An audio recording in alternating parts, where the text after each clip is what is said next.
Hello दोस्तों, एक बार फिर स्वागत है आपका आपके ही YouTube channel Siddharth online coaching में।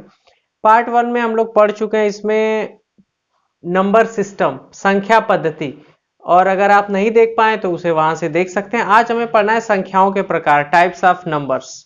तो संख्याओं के प्रकार में अगर बात करें तो पहली जो संख्या आती है वो आती है प्राकृत संख्या या प्राकृतिक संख्या या फिर नेचुरल नंबर्स। तो हम नेचुरल नंबर्स किन्हें कहते हैं? वे संख्याएं जिनसे काउंटिंग की जाती है, गणना की जाती है, गिनती की जाती है, उन्हीं को कहा जाता है प्राकृतिक संख्याएं। मतलब वे संख्याएं जिस काउंटिंग नंबर्स को ही कहा जाता है, काउंटिंग नंबर्स को ही कहा जाता है प्राकृतिक संख्याएं या गणना की संख्याएं। तो इससे गिनती की जाती है या फिर गणना की जाती है, गणना। तो प्राकृतिक संख्याएं किन्हें कहते हैं? काउंटिंग करने वाली संख्याओं मतलब गिनती की संख्याओं या फिर गणना करने वाली संख्याओं को ही कहा जाता है प्राकृतिक संख्याएं, गणना करने वाली संख्याएं। बस इतना ही लिख देंगे, काम चल जाएगा। गणना करने वाली संख्याओं को ही कहा जाता है प्राकृतिक संख्याएं। अब इसके लिए प्रतीक क्या है? जैसे अब एक दूसरी बात करें अगर, तो प्राकृतिक संख्याएं किन्हें कहते हैं? तो गणना करने के लिए जैसे ये कलमों की संख्या है यहां पर, तो अगर इसे गिनती करें तो इसे कहा जाएगा 1 2 3 4। तो इस प्रकार से 4 तक की गणना हो गई, 4 तक की काउंटिंग हो गई। तो प्राकृतिक संख्याएं क्या होंगी? गणना करने वाली संख्याएं होती हैं। इन्हें लिखा जाएगा, 1 से शुरू होगा, 1 2 3 4, ऐसे ही बहुत 100 150 500 1000 लाख करोड़, कहां तक हो जाएगा? ये अनंत तक।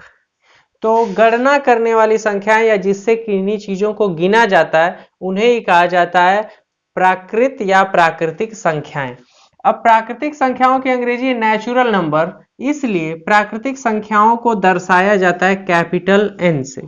तो कैपिटल नंबर एन क्या हो गया? कैपिटल नंबर एन में हो गया 1 2 3 4 5 6 7 8, कहां तक? अनंत तक। तो गिनती करने वाली संख्याओं को ही कहा जाता है काउंटिंग नंबर्स, या काउंटिंग करने वाली संख्याओं को ही कहा जाता है नेचुरल नंबर्स, या गिनती की संख्याओं को ही कहा जाता है प्राकृतिक संख्याएं। कहां से शुरू होती हैं? ये 1 से शुरू होती हैं, इनमें जीरो नहीं है। क्यों जीरो क्यों नहीं है? क्योंकि मान लिया गया यही इस प्रकार से इतनी कलमें, तो ये ऐसा तो शुरू नहीं करते हैं कि 0 1 2 3, तो तीनों रह गया। तो जीरो से इन्हें शुरू नहीं किया जाता है, जीरो इसमें नहीं होता है। तो जीरो इसमें नहीं होता है। प्राकृतिक संख्याएं 1 से प्रारंभ होती हैं। अतः पहली प्राकृतिक संख्या कौन सी है? पहली प्राकृतिक संख्या जो है, पहली प्राकृतिक संख्या है 1। और सबसे छोटी प्राकृतिक संख्या की बात करें तो सबसे छोटी प्राकृतिक संख्या जो होती है वो भी होती है 1, क्योंकि प्राकृतिक संख्या होती है 1 से लेकर अनंत तक। तो पहली प्राकृतिक संख्या इसमें हो गई 1, और उसके बाद सबसे छोटी प्राकृतिक संख्या भी हो गई 1। अब उसके बाद दूसरी हेडिंग आती है पूर्ण संख्याएं। पूर्ण संख्याएं, होल नंबर्स, पूर्ण संख्याएं, होल नंबर्स।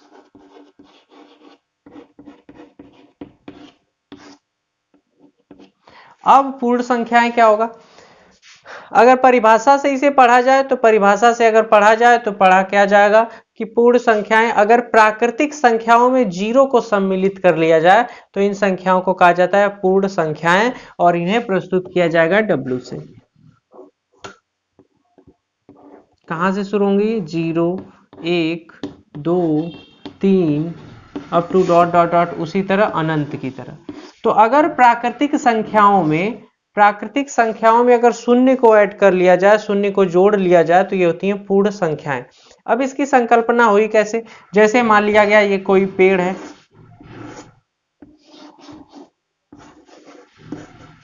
अब इस पे मान लिया गया 3 फल लगे हुए हैं। तो इनकी अगर काउंटिंग करनी है तो शुरुआत करेंगे प्राकृतिक संख्याओं से, 1 2 3। ये तो हो गया था प्राकृतिक संख्या का कंसेप्ट। मान लिया गया इसमें से एक फल ये गिर गया, दूसरा किसी ने तोड़ लिया, चौथा बच्चे तोड़ ले गए। अब उसके बाद इस पर फलों की संख्या कितनी है? फलों की संख्या है 0 0। तो अब इसकी जरूरत पड़ी, जब कुछ भी नहीं है तो क्या जरूरत पड़ी कि इसकी जरूरत पड़ी कि अब इसे कैसे दर्शाया जाए। तो जब कुछ भी नहीं है उसे दर्शाने के लिए शून्य का प्रयोग हुआ, तो जब शून्य को प्राकृतिक संख्याओं में ऐड कर लिया गया, सम्मिलित कर लिया गया, तो बनने वाली संख्या कहलाई पूर्ण संख्याएं। और सबसे छोटी पूर्ण संख्या होती है शून्य। सबसे छोटी पूर्ण संख्या है शून्य। सबसे छोटी पूर्ण संख्या शून्य। तो सबसे छोटी पूर्ण संख्या हो गई शून्य। अब उसके बाद पूर्ण संख्याएं कैसे हुई, जैसे ये कलम ही है, 4 कलमें थी, 2 किसी बच्चे को दे दी गई, 2 किसी और बच्चे को दे दी गई, तो चारों कलम समाप्त। यहां से मतलब देने वाले के पास अब कितनी कलमें बची, शून्य कलमें बची। तो इस प्रकार से शून्य भी एक आ गया यहाँ पर अंक। और यहाँ पे क्या हुआ, तो पूर्ण संख्याएं में शून्य को सम्मिलित कर लिया गया। तो 2 बातें हम लोग पढ़ चुके। प्राकृतिक संख्या किसे कहते हैं, गिनती की संख्याओं को प्राकृतिक संख्याएं कहा जाता है। इनका उपयोग कहाँ कर रहे हैं, गणना करने वाली संख्याएं जो है उन्हें ही कहा गया प्राकृतिक संख्या। इन्हें लिखते हैं 1 से लेकर अनंत तक। पहली और सबसे छोटी प्राकृतिक संख्या 1 है। फिर उसके बाद अगली हेडिंग आती है पूर्ण संख्याएं, होल नंबर्स। पूर्ण संख्याएं क्या होती हैं, जीरो की जो संकल्पना हुई यही कि अब कोई वस्तु अगर बची नहीं रही है, जितनी थी, 3 फल थे, तीनों गिर गए, तो अब कितने बचे, यहाँ पर शून्य संख्या को दर्शाने के लिए। तो पूर्ण संख्या कैसे बनाएंगे, इन्हीं प्राकृतिक संख्या में अगर शून्य को भी सम्मिलित कर लिया जाए तो जो बनने वाली संख्याओं का समूह होगा उन्हें कहेंगे पूर्ण संख्याएं।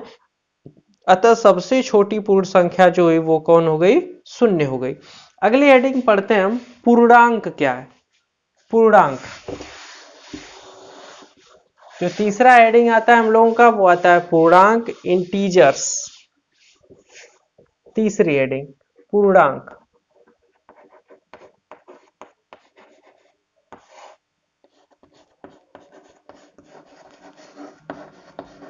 इंटीजर्स। अब पूर्णांक क्या होंगे, पूर्णांक के लिए अगर बात करें तो हम लोग समझ गए हैं प्राकृतिक संख्याएं और पूर्ण संख्याएं। अब अगर कोई चीज, कोई व्यक्ति 100 रुपए में खरीदते हैं और इसे 110 रुपए में बेचते हैं, 110 रुपए में बेचते हैं, तो यहां पे कहा जाएगा कि 10 रुपए का लाभ, 10 रुपए का लाभ। तो इसे लिखा जाए अगर धनात्मक, तो ये हो गई पूरी कहानी कि जब वस्तु को 100 रुपए में खरीदा गया और 110 रुपए में बेचा गया। दूसरा, अगर किसी वस्तु को 100 रुपए में खरीदा गया और 90 रुपए में बेच दिया गया, तो 90 रुपए में बेचा गया यहां, तो यहां पर हुआ 10 रुपए का, 10 रुपए की हानि, नुकसान हो गया यहाँ। इसे दर्शाने के लिए ऋणात्मक चिन्ह का उपयोग किया गया। तो यहां से एक चीज आया जो है ऋणात्मक चिन्ह। तो हर चीज में ऋणात्मक चिन्ह लिया जा सकता है। जैसे अभी तापमान जो है, कभी 5 डिग्री सेंटीग्रेड, कहीं 10 डिग्री सेंटीग्रेड, फिर 15 डिग्री सेंटीग्रेड, गर्मियों में 40 डिग्री सेंटीग्रेड, तो ये ऊपर की ओर बढ़ रहा है। अगर बहुत ठंड हो जाए और ये शून्य, यहाँ पर है 0 डिग्री सेंटीग्रेड, अब अगर ये इससे भी कम होता है तो यहां से गिना जाएगा -1 डिग्री सेंटीग्रेड, -2, -3। तो यहां से जो ऋण सम्मिलित हो रहा है, जो माइनस सम्मिलित हो रहा है, अगर ये प्राकृतिक संख्याओं में ऋण का चिन्ह लग जाता है तो उन्हें कहा जाता है ऋणात्मक पूर्णांक। तो पूर्णांक की बात करें तो पूर्णांक मतलब कुल अंक, पूर्णांक मतलब कुल अंक, पूरे अंक। तो पूर्णांक क्या होगा, पूर्णांक में, पूर्णांक की अगर परिभाषा लिखें तो 0 हो गया। फिर इसके बाद अगर प्राकृतिक संख्याओं को लिखें, 1, 2, 3, 4, 5 up to dot dot dot कहां तक, अनंत तक।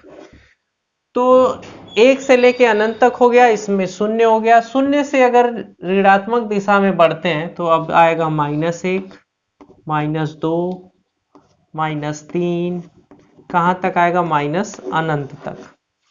तो अनंत से लेकर अनंत तक के बीच की सभी संख्याओं को कहा जाता है पूर्णांक। इन्हें अंग्रेजी में कहा जाता है इंटीजर्स। अब अनंत से लेकर -1 तक की जो संख्याएं उन्हें कहा जाता है ऋणात्मक पूर्णांक या ऋण पूर्णांक।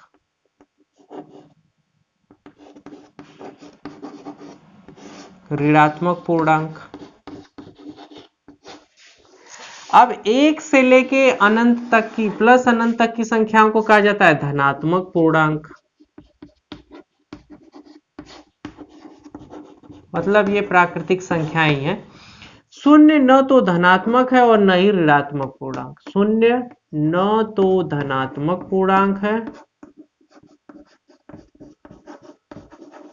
और न ही ऋणात्मक, न ही ऋणात्मक। शून्य न तो धनात्मक पूर्णांक के अंतर्गत आएगा और न ही ऋणात्मक पूर्णांक के अंतर्गत आएगा। तो पूर्णांक क्या होंगे? पूर्णांक जैसे प्राकृतिक संख्याएं हो गई, या यहां से अगर काउंटिंग करें तो इसे पूरा कहेंगे पूर्ण संख्याएं। अगर इसमें ऋणात्मक चिन्ह लगा के ही अनंत तक संख्याएं लिख ली जाए तो इन्हें कहा जाएगा पूर्णांक। तो पूर्णांक में, पूर्णांक दो चीजों से मिलकर बना हुआ है। अगर इसके लिए पूरा एक टेबल बनाए तो इस प्रकार बना सकते हैं, जैसे पूर्णांक हो गया, पूर्णांक। तो पूर्णांक में क्या क्या चीजें आ गई? पूर्णांक में एक तो इधर आ गया ऋण पूर्णांक,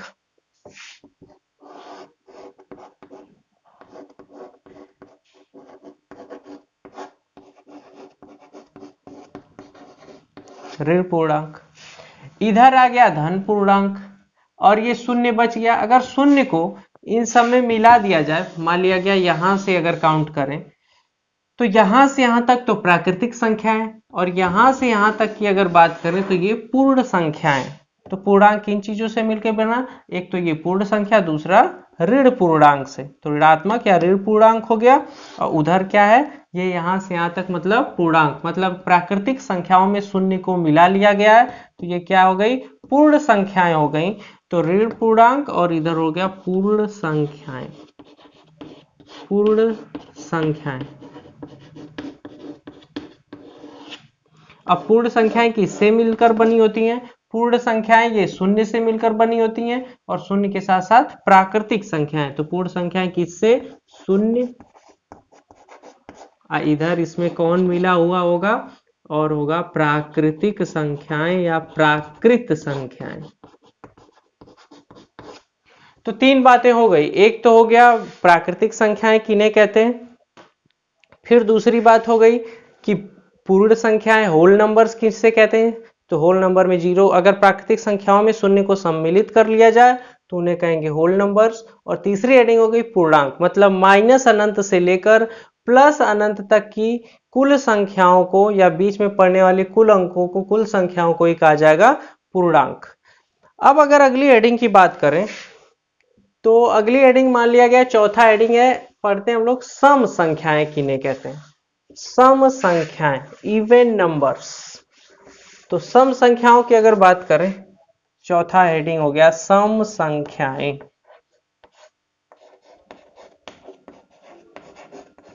सम संख्याएं, इवन नंबर्स।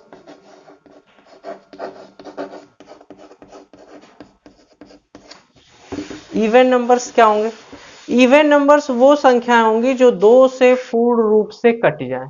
तो दो से विभाजित होने वाली संख्याएं, या कहें तो दो से पूर्णतया विभाजित होने वाली संख्याएं। दो से पूर्णतया विभाजित होने वाली संख्याएं।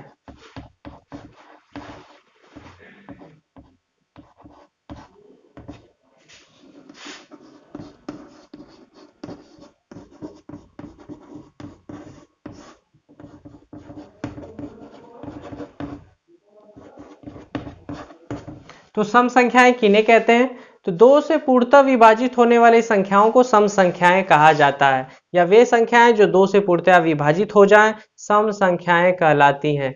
तो दो से विभाजित होने वाली संख्याएं कौन होंगी? इसे अगर विभाजन की बात करें तो विभाज्यता का नियम हम लोग अगले लेक्चर में पढ़ेंगे कि दो से कटने वाली संख्याएं, तीन से कटने वाली संख्याएं, 11 से कटने वाली संख्याएं, सब कुछ मिला के कि कौन सी संख्या किससे विभाजित होगी उसका नियम पढ़ेंगे। फिलहाल सम संख्याएं कौन होंगी? जो दो से पूर्णतः विभाजित हो जाएंगी। तो दो से विभाजित होने के लिए क्या होगा? अगर किसी संख्या के अंत में, अगर इसकी सम संख्याओं की बात करें, सम संख्याएं कौन सी होंगी? जैसे अगर बात करें तो दो है, दो से इसमें भाग दें तो दो एक कम दो, दो बार में कट जा, एक बार में कट जा रहा है। अगर 4 है तो 4 में भी 4 पूर्णतया 2 से कट जा रहा है, 2 दूनी 4, फिर 6, फिर 8, फिर 10, दो दो के अंतराल पे ये सम संख्या हमें मिलती जा रही हैं। 12, 14, 16, 18, 20, 22, 24 up to dot dot dot. इसे भी चाहे जहां तक संख्याओं को लिखा जा सकता है। कौन सी संख्या है ये? सम संख्याएं जो 2 से विभाजित होंगी। तो 2 से विभाजित होने वाली संख्याओं के अगर लास्ट में देखें, इकाई के स्थान पर, इकाई के स्थान पर, तो सम संख्याओं के इकाई के स्थान पर क्या क्या होना चाहिए, क्या क्या रहेगा, तो वो विभाजित होंगी 2 से। इकाई के स्थान पर या तो 2 हो, या तो 4 हो, या 6 हो, या 8 हो, या 0 हो। यहां देखा जाएगा 2 है, 4 है, 6 है, 8 है, या फिर यहां पर फिर 0, फिर 2 4 6 8, फिर 0, फिर 2 4 6 8, फिर 0। तो सम संख्याएं कौन सी संख्या होंगी? जो 2 से पूर्णतः विभाजित होंगी। और इन्हें चेक करने के लिए, जांचने के लिए क्या करेंगे कि इनके इकाई के स्थान पर अगर 2 है, 4 है, 6 है, 8 है या 0 है, तो ये संख्याएं 2 से विभाजित हो जाएंगी। तो 2 से विभाजित होने वाली संख्याएं को ही कहा जाता है सम संख्याएं। जैसे अब कोई बड़ी सी संख्या ले लेते हैं, जैसे ये 1 2 3 4 5 6, इतनी बड़ी संख्या। अगर इसे चेक करना हो कि ये 2 से विभाजित होगी कि नहीं, तो इसके इकाई का अंक चेक किया जाएगा। तो इकाई के स्थान पर है 6, तो इकाई के स्थान पे 6 है, तो 6 अगर देखें तो 6 रहना चाहिए। 6 भी 2 से विभाजित है, अतः ये पूरी संख्या 2 से विभाजित होगी, मतलब ये सम संख्या रहेगी। जैसे अब अगली संख्या की बात करें, 4 6 9 8 7 7 7, लास्ट में आ गया 2। अगर 2 आ गया, 2 से 2 जो है 2 से विभाजित हो रहा है, अर्थात इकाई के स्थान पर इन्हीं में से एक अंक आ रहा है, अतः यह पूरी संख्या 2 से विभाजित होगी। इससे पहले कोई भी संख्या हो, कोई मतलब नहीं है। अगर लास्ट में इन संख्याओं में से कोई भी संख्या है, अर्थात 2 से कटने वाली संख्या है, तो वह संख्या 2 से विभाजित होगी, अर्थात कहा जाएगा कि वह संख्या 2 से विभाज्य है, अर्थात वह संख्या सम संख्या है। अब उसके बाद अगली हेडिंग आती है विषम संख्याएं। विषम संख्याएं, तो विषम संख्याएं क्या होगा? 5वीं हेडिंग की बात करें तो ऐसी संख्याएं जो 2 से पूर्णतः विभाजित न हो, उन्हें क्या कहेंगे? विषम संख्याएं। विषम संख्याएं, ऑड नंबर्स।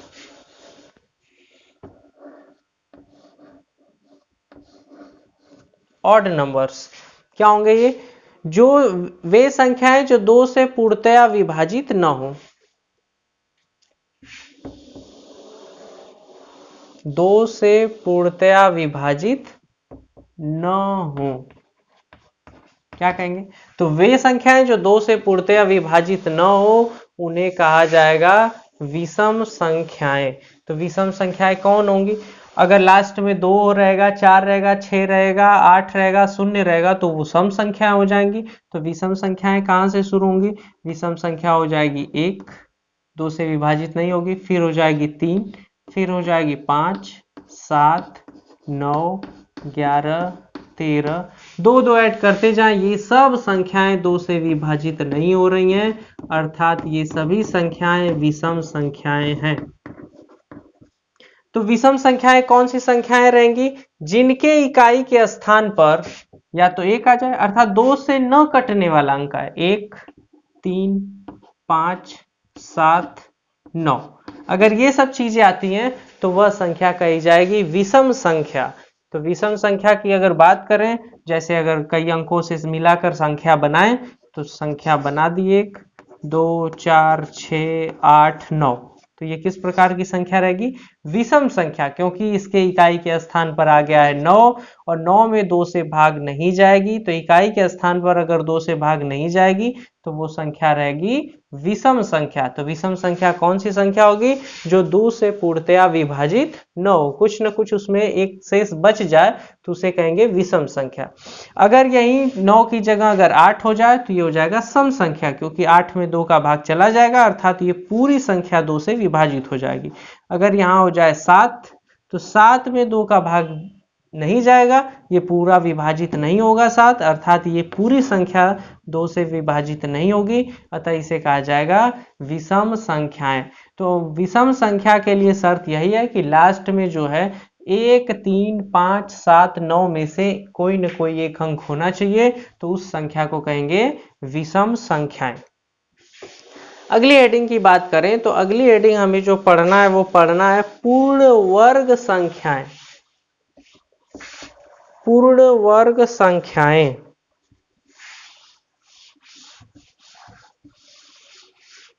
छठवां हेडिंग आ गया पूर्ण वर्ग संख्याएं।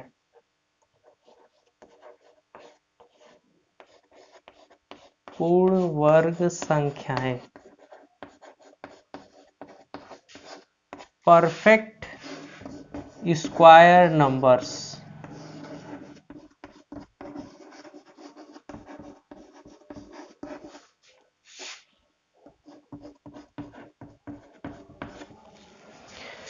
Perfect square numbers.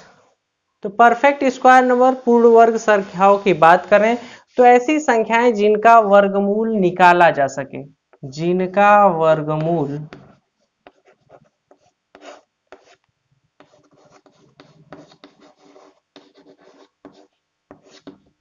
ज्ञात किया जा सके, जिनका वर्गमूल ज्ञात किया जा सके। अब ऐसा नहीं कि दशमलव में वर्गमूल आ जाए इसका, तो जिनका वर्गमूल ज्ञात किया जा सके और वर्गमूल ज्ञात करने पर भी वो क्या हो, कोई ना कोई पूर्णांक हो, तो ऐसी संख्याओं को कहेंगे परफेक्ट स्क्वायर नंबर्स। तो परफेक्ट स्क्वायर नंबर्स मतलब पूर्ण वर्ग संख्याएं, जैसे 1, फिर 4, फिर 9, फिर 16, फिर 25, फिर 36, फिर 49, फिर उसके बाद 64, 81, 100, 121 up to dot dot dot. तो कहां तक? ऐसी संख्याएं जिनका वर्गमूल ज्ञात किया जा सके उन्हें कहा जाता है पूर्ण वर्ग संख्याएं। तो पूर्ण वर्ग संख्याएं कौन कौन सी होंगी? जिनका वर्गमूल निकाल सकते हैं। वर्गमूल निकालने की बात करें, अगर 100 का वर्गमूल निकालना है तो वर्गमूल और घनमूल निकालना हम अगले वीडियोस में देखेंगे। तो वर्गमूल निकालने के लिए क्या करते हैं, जैसे 100 का वर्गमूल निकालना है तो 100 से सबसे छोटी संख्या से सब पहले कटाना शुरू करें। तो 2 से अगर भाग दें तो कई बार में 2 पचे 10, 50 बार में कट गया। फिर 2 से 50 में भाग दिए तो 2 दूनी 4, यहाँ से बचा 1, 1 और 0 मिला के हुआ 10, तो 2 पचे 10। फिर 25 में तो 2 से भाग जाएगा नहीं, 3 से भी नहीं भाग जाएगा, 4 से भी नहीं, 5 से भाग दे के देखते हैं। 5 एक कम 5 पचे 25, 5 पचे 25 कट गया ये। फिर 5 से भाग दें तो 5 एकम 5। अब वर्गमूल निकालने के लिए क्या करते हैं कि 2 2 का जोड़ा बनाते हैं, सब जोड़े में से एक एक अंक लिख के गुणा करते हैं। तो इस जोड़े में से एक अंक 2 गुणे इस जोड़े में से एक अंक 5, तो 2 पचे 10, अर्थात इसका वर्गमूल 100 का वर्गमूल आ गया हमारे पास 10। ऐसे ही सभी संख्याओं का वर्गमूल ज्ञात किया जा सकता है। तो वे संख्याएं जिनका वर्गमूल ज्ञात किया जा सकता हो, जिनका वर्गमूल मिल सकता हो, उन्हें कहा जाता है पूर्ण वर्ग संख्याएं। इसी तर्ज पे एक और हेडिंग आती है पूर्ण घन संख्याएं। कौन सी संख्याएं? पूर्ण घन संख्याएं। तो पूर्ण घन संख्याएं, तो पूर्ण घन संख्याएं क्या होगा? Perfect cube numbers. Perfect cube माने घन, परफेक्ट क्यूब नंबर्स। तो ऐसी संख्याएं जिनका घन मूल ज्ञात किया जा सके, जिनका घन मूल ज्ञात किया जा सके, पूर्ण घन संख्याएं कहलाती हैं। तो पूर्ण घन संख्याओं की बात करें तो जैसे पूर्ण घन संख्याओं में पहली संख्या हो गई 1, इसका घनमूल निकाला जा सकता है। दूसरी संख्या हो गई 8, फिर 8 के बाद 27, जिसका घनमूल होगा 3, फिर 64 जिसका घनमूल होगा 4, फिर 125, फिर 216, फिर 343, 7 के लिए, फिर 512, फिर 729, फिर 1000, फिर 1331 इत्यादि। ये सब क्या है? ये सब घनमूल है, मतलब पूर्ण घन संख्याएं। इनका घनमूल ज्ञात किया जा सकता है। जैसे एक का घनमूल निकालें तो एक से भाग एक ही होगा। 8 के लिए अगर घनमूल निकालें तो किसी भी संख्या का घनमूल निकालने के लिए क्या करेंगे? उसका गुणनखंड ज्ञात करेंगे, फिर 3 3 का जोड़ा बनाएंगे। जैसे मान लिया गया अगर 512 का घनमूल निकालना है, तो अगर 512 का घनमूल निकालें तो 512 इसे लिख दिए और इसे 2 से विभाजित करें। 2 से भाग देने पर कितना? 5 2 दूनी 4, एक बचा यहाँ से, एक और एक मिलके हो गया 11, तो 2 पंजे 10, फिर यहाँ से एक बचा, एक और 2 हो गया 12, 2 छक्के 12, 256। फिर 2 से भाग दें इसे, 2 एकम 2, फिर 5 में भाग दें 2 बार, 2 दूनी 4, फिर एक बचा, एक 6 16, 2 अट्ठे 16। फिर अगर 2 से भाग दें तो 2 छक 12, 2 चौको 8, फिर 2 से 3 2, फिर 2 से 16 दूनी 32, फिर 2 से 8, फिर 2 से 4, फिर 2 से 2 बार में, फिर 2 से एक बार में। अब घनमूल निकालने के लिए क्या करते हैं? 3 3 का जोड़ा बनाते हैं। ये हो गया 3 संख्याएं, ये हो गई 3 संख्याएं, ये 3 संख्याएं, बन गया ये सबका जोड़ा। मतलब ये पूर्ण संख्याएं। और मान कितना होगा? मान होगा 2। सब हर पेयर में से एक एक संख्या लिख लिया जाए, 2 गुणे 2 गुणे 2, 3 बार, अर्थात 2 दूनी 4 दूनी 8, 8 का ये है घनमूल। तो अब उसके बाद अगली जो हेडिंग आती है वो आती है अभाज्य या रूढ़ संख्याएं, प्राइम नंबर्स। इंपॉर्टेंट हेडिंग है वो। 7वां जो है वो है अभाज्य या रूढ़ संख्याएं।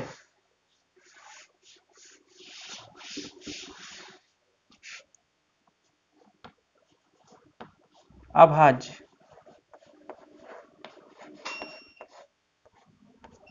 अभाज्य या रूढ़ संख्याएं।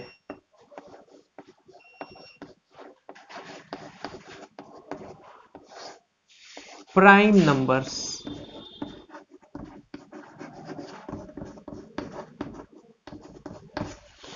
तो कौन सी संख्याएं होंगी ये?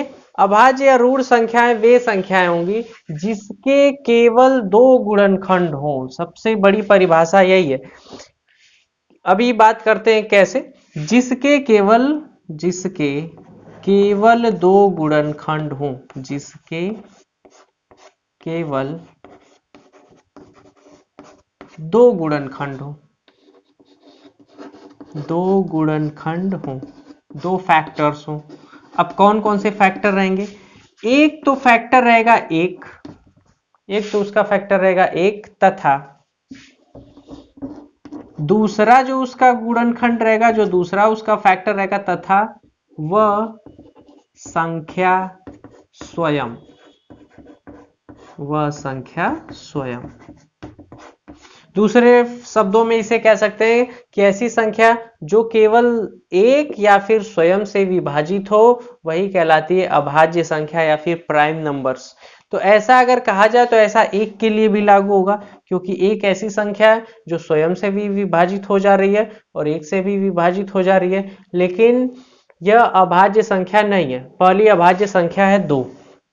तो इसके लिए क्या है? तो जो मेन इसका जो डेफिनेशन है वो यही है कि जिसके केवल 2 गुणनखंड हो, तो एक का एक ही गुणनखंड हो पा रहा है एक, तो इसलिए वह अभाज्य संख्या नहीं है। तो ऐसी संख्या जिसके केवल 2 गुणनखंड हो, एक तो वो स्वयं और दूसरा एक, तो 1 और 2 से अगर विभाजित करें तो ये संख्या विभाजित हो जाएगी। तो अभाज्य संख्याएं वही होंगी, एक को छोड़कर उसमें 2 गुणनखंड होने चाहिए, और 2 गुणनखंड के साथ साथ एक तो उसमें 1 से भाग जाएगा और दूसरा किससे? उस खुद की संख्या, उसी संख्या से उसमें भाग जाएगा।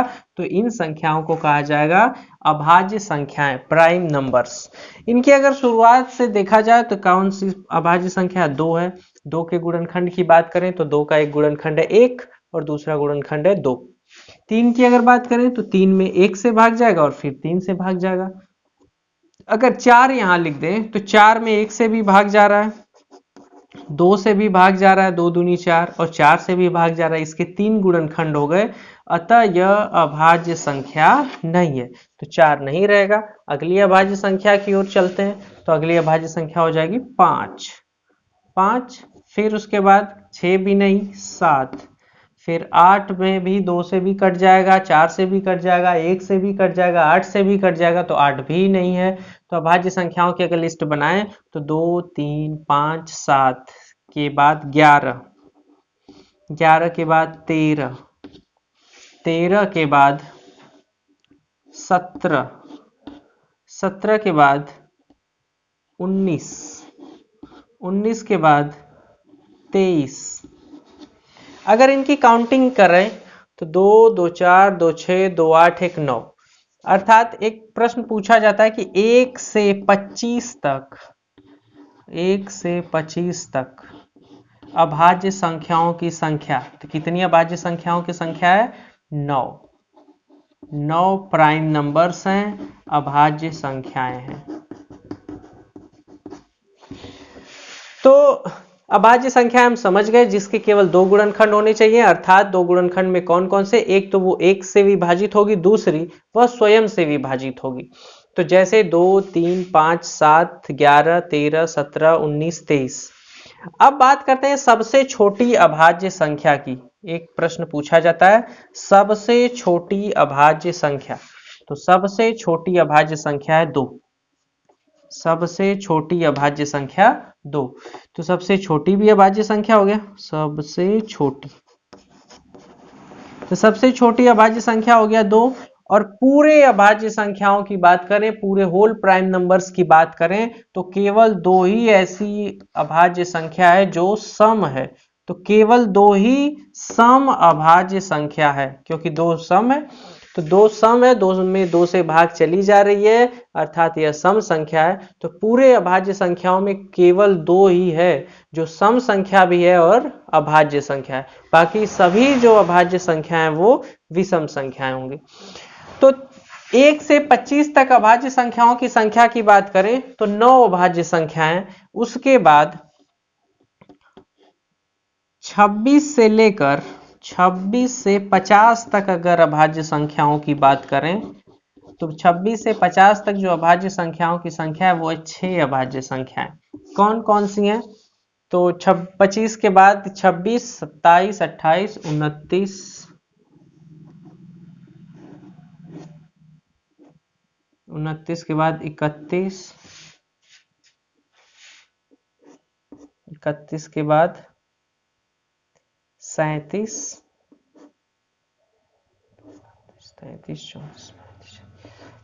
37 के बाद 41, 41 के बाद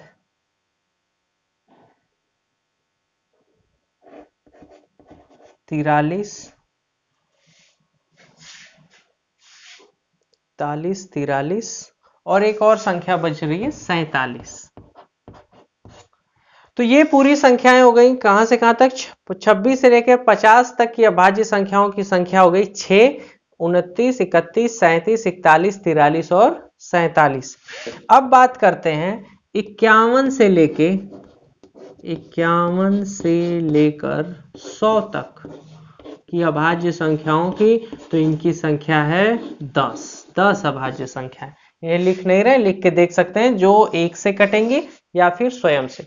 तो 1 से लेकर 100 तक की कुल अभाज्य संख्याओं की बात करें तो 9, 6, 15, 10, 25 अभाज्य संख्याएं रहेंगी। तो अभाज्य संख्याएं कौन सी संख्याएं होंगी? जिनके केवल 2 गुणनखंड होंगे, अर्थात वो केवल 1 से विभाजित होंगी तथा खुद से विभाजित होंगी। तो ऐसी संख्याएं जो 1 से तथा स्वयं से विभाजित हों और उनके केवल और केवल 2 गुणनखंड होंगे, अभाज्य या ऋण संख्याएं कही जाएंगी। अंग्रेजी में इन्हें कहेंगे प्राइम नंबर्स। सबसे छोटी जो प्राइम नंबर अभाज्य संख्या है वो है 2 है, और 2 ही एकमात्र ऐसी संख्या है जो सम है और अभाज्य भी। तो अगली हेडिंग आ गई भाज्य संख्याएं। तो अभाज्य लिखने में यहाँ भाज्य हो गया है, उसे आप देख लीजिएगा। अगली हेडिंग है भाज्य संख्याएं, कंपोजिट नंबर्स। तो भाज्य संख्याएं कंपोजिट नंबर्स क्या होंगे? तो अभाज्य संख्याएं वे थी जिनके केवल 2 गुणनखंड थे। और भाज्य संख्याएं वो होंगी जिनके 2 से अधिक गुणनखंड हो, जिनके 2 से अधिक गुणनखंड हो, 2 से अधिक गुणनखंड हो।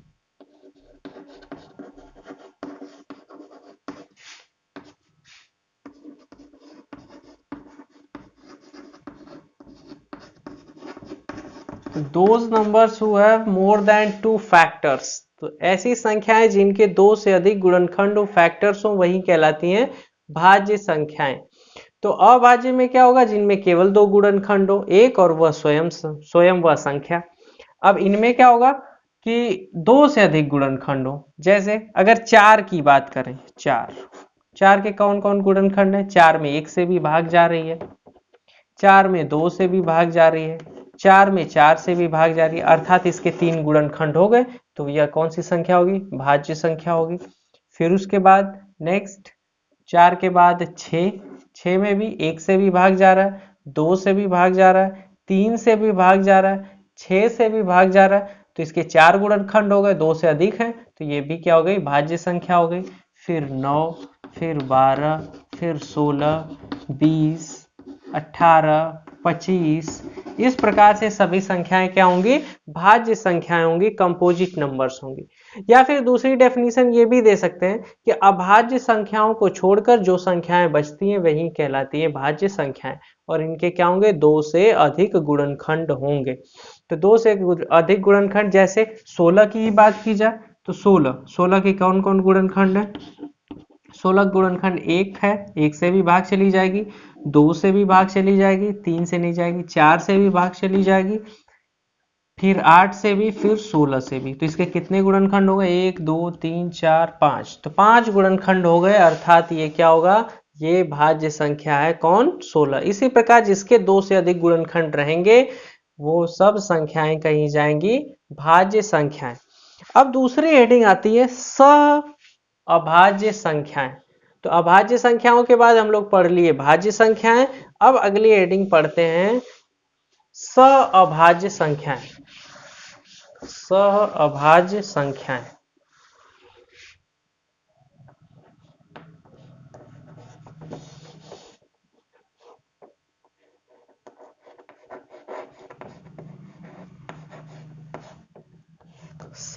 अभाज्य संख्याएं, को प्राइम नंबर्स,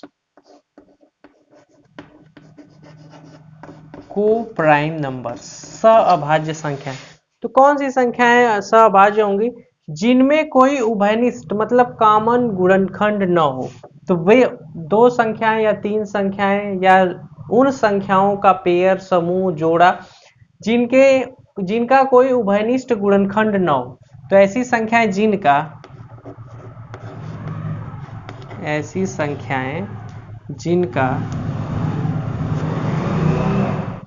कोई उभयनिष्ठ गुणनखंड न हो, जिनका कोई उभयनिष्ठ गुणनखंड न हो, उभयनिष्ठ गुणनखंड न हो, जिनका कोई उभयनिष्ठ गुणनखंड न हो उन्हें क्या कहेंगे, अभाज्य संख्याएं। या फिर इन्हें कह सकते हैं जिनका HCF, highest common factor, HCF मतलब म स प, इनका अगर 1 हो, अगर म स प जिस संख्या का म स 1 होगा उसे ही कहा जाएगा अभाज्य संख्या। अब जैसे उदाहरण की बात करते हैं, 4 और 5 अगर ले लिया जाए तो इनमें कोई कॉमन फैक्टर नहीं मिल रहा है। इनके मस की बात करें तो इनका मस 1 होगा, तो ये भी अभाज्य संख्या है।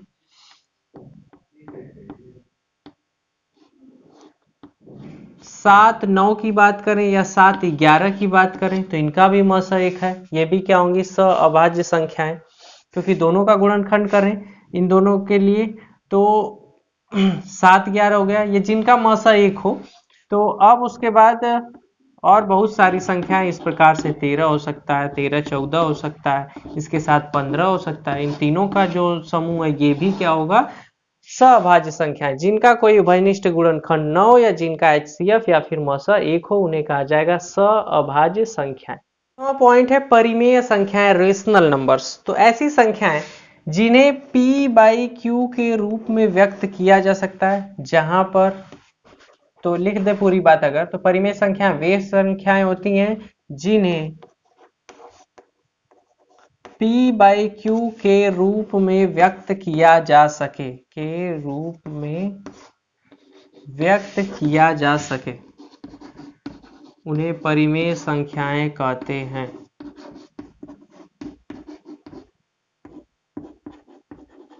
व्यक्त किया जा सके,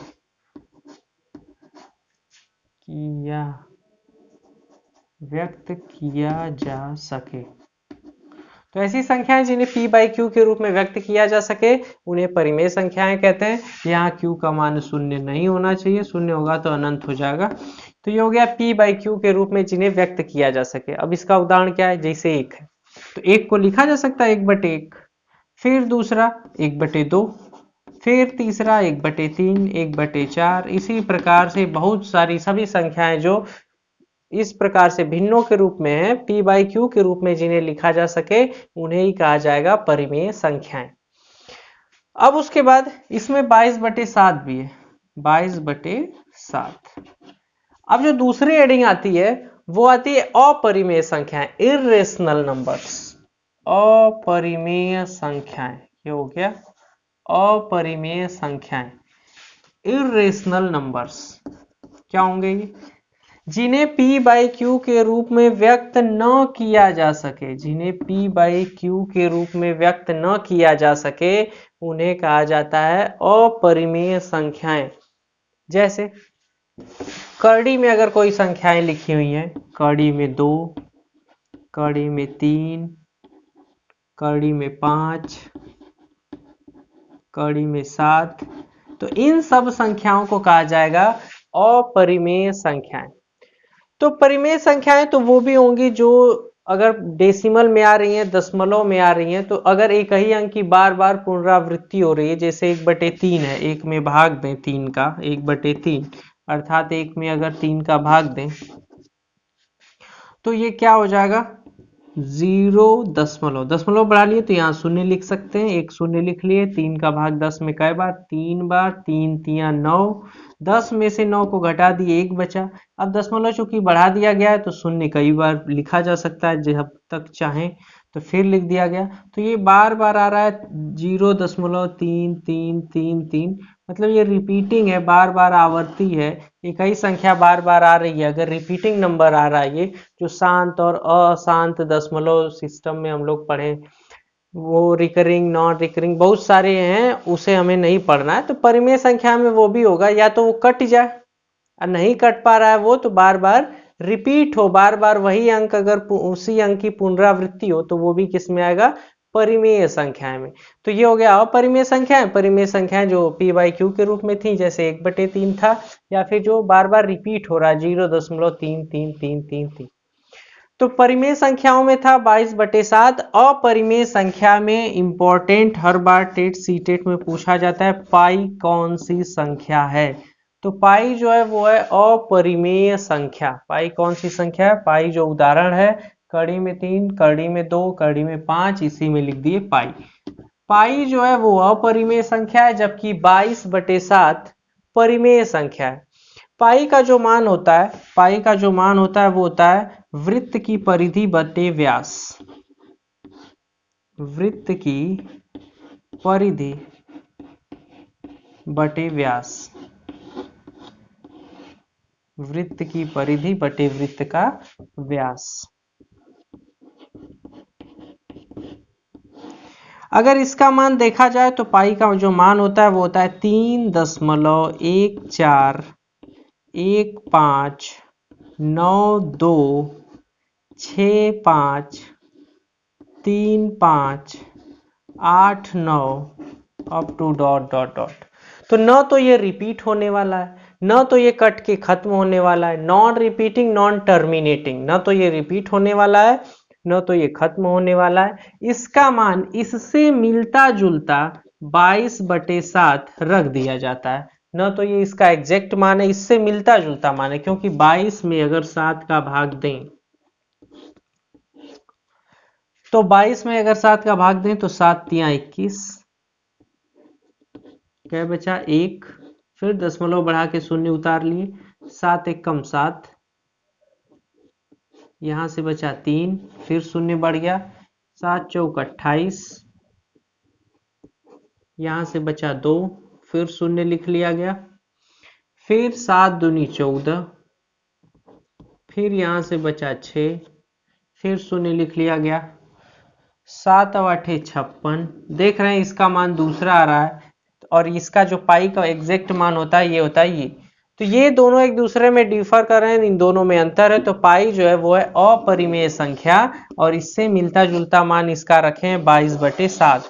तो पाई का जो मान है ये न तो खत्म होने वाला है, न तो टर्मिनेट होगा और न ही ये कहीं से रिपीट हो रहा है, अतः इसे कहा जाता है परिमेय अपरिमेय संख्या। तो पाई जो, बस हमें ये याद रखना है एग्जाम में जो आने वाला प्रश्न है 1 नंबर के लिए, कि पाई कौन सी संख्या है, परिमेय अपरिमेय या कुछ और ऑप्शन दे दिया जाएगा, तो हमेशा जो पाई है वो है अपरिमेय संख्या। तो इतनी संख्याएं पढ़ने के बाद मुख्य संख्याएं जो है वो समाप्त हो चुकी हैं। अगर और आगे बढ़ाया जाए तो वीडियो लंबा हो सकता है, तो और अगर बात करें तो अनुवर्ती संख्याएं आती हैं, लिख दें अगर दो जल्द कम शब्दों में इसे, तो परिमेय अपरिमेय के बाद अगर लिखें तो 2 संख्याएं होती हैं अनुवर्ती और पूर्ववर्ती, जो न्यूमेरिकल्स आएंगे, जो सवाल आएंगे उनमें हम लोग देखेंगे। अनुवर्ती, तो अनु मतलब एक बढ़ा देना है, अनुवर्ती संख्याएं में क्या करेंगे +1 कर देंगे, एक जोड़ दिया जाएगा। अनुवर्ती संख्याओं में एक, जैसे कहा जाए 5 की अनुवर्ती संख्या, तो 5 की अनुवर्ती संख्या मतलब इसके एक आगे की संख्या, तो 5 की अनुवर्ती संख्या हो जाएगी 6। 100 की अनुवर्ती संख्या की बात करेंगे तो 100 में एक जोड़ देंगे, +1 कर देंगे, तो अनुवर्ती संख्या ज्ञात हो जाएगी 101। दूसरा पॉइंट जो आता है वो आता है पूर्ववर्ती संख्या। पूर्ववर्ती संख्या, पूर्ववर्ती संख्या की बात करें तो इसमें उससे एक पहले की संख्या, जैसे 100 की पूर्ववर्ती संख्या कितना, इसमें से एक घटा दें, तो अनुवर्ती कहा जाएगा तो एक जोड़ा जाएगा, पूर्ववर्ती कहा जाएगा तो एक घटाया जाएगा, तो 100 में से एक घटा दें तो ये हो जाएगा 99। 50 की पूर्ववर्ती संख्या मतलब 50 - 1 49। 25 की पूर्ववर्ती संख्या 25 - 1 मतलब 24। 7 की पूर्ववर्ती संख्या 7 - 1 मतलब 6। तो इस प्रकार से अनुवर्ती मतलब एक जोड़ना है, पूर्ववर्ती मतलब एक घटाना है। अब बात आती है आरोही संख्याओं की। आरोही, आरोही मतलब बढ़ते क्रम में, आरोही मतलब बढ़ते क्रम में, जैसे ये है कोई व्यक्ति, फिर दूसरा व्यक्ति ये है, इससे बड़ा कोई व्यक्ति ये है, तो इन तीनों व्यक्तियों को अगर एक क्रम में रख दिया जाए बढ़ते क्रम में तो इसे कहा जाएगा आरोही। और अगर सबसे पहले बड़ा व्यक्ति, फिर उसके बाद कोई उससे छोटी चीज, फिर उसके बाद उससे कोई छोटी चीज, फिर लास्ट में सबसे छोटी चीज, तो इसे कहा जाएगा अवरोही, घटते क्रम में अवरोही। तो आरोही मतलब हो गया बढ़ते क्रम में, बढ़ते क्रम में, और अवरोही मतलब हो गया घटते क्रम में, घटते क्रम में।